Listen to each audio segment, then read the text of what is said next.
आज बहुत खुशी की बात है, कुछ लोग आए हैं हमसे मिलने के लिए।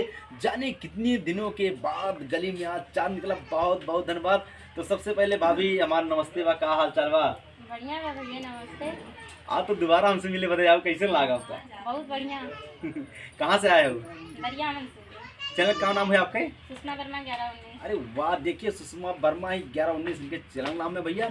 जितने जने देखा था मैंने इनके चैनल पर जा, इनके वीडियो देखा, ज़्यादा से ज़्यादा वॉच करा। बहुत बहुत धन्यवाद। और कुछ नए चेहरे हमारे साथ आए हैं, इसके लिए बहुत बहुत धन्यवाद।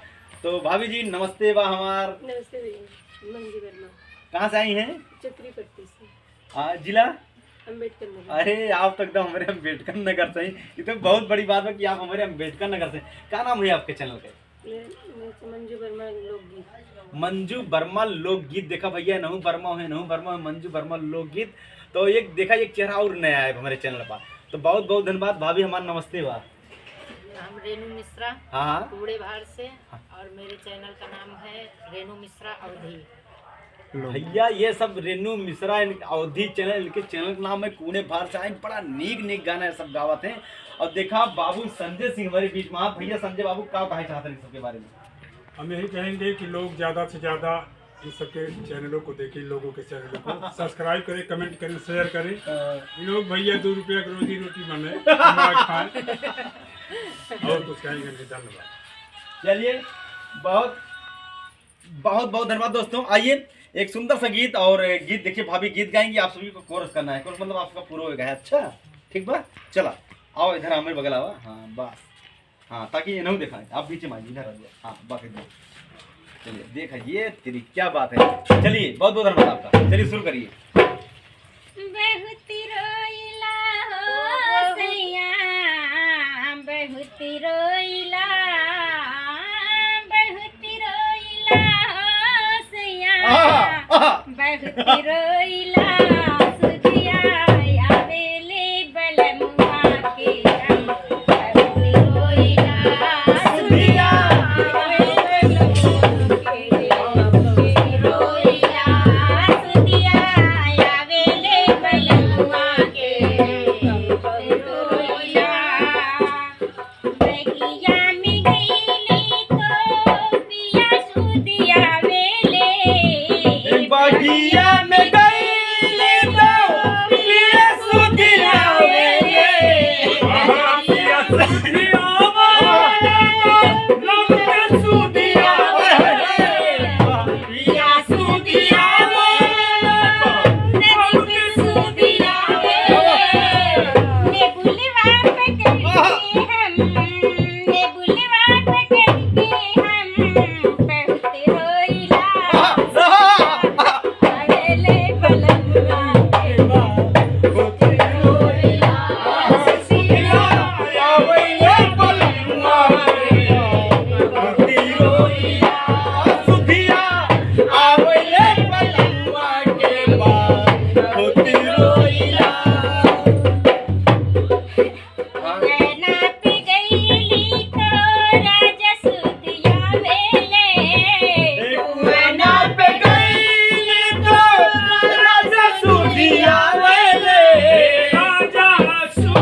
रोइला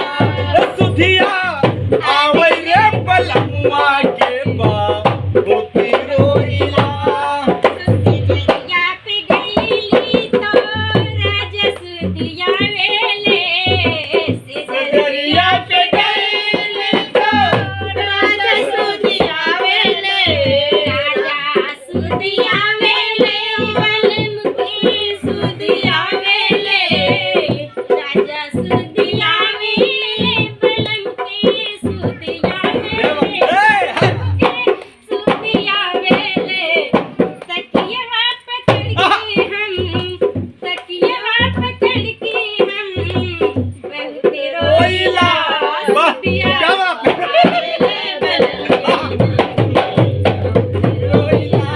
सुधिया आवे रे बलमुआ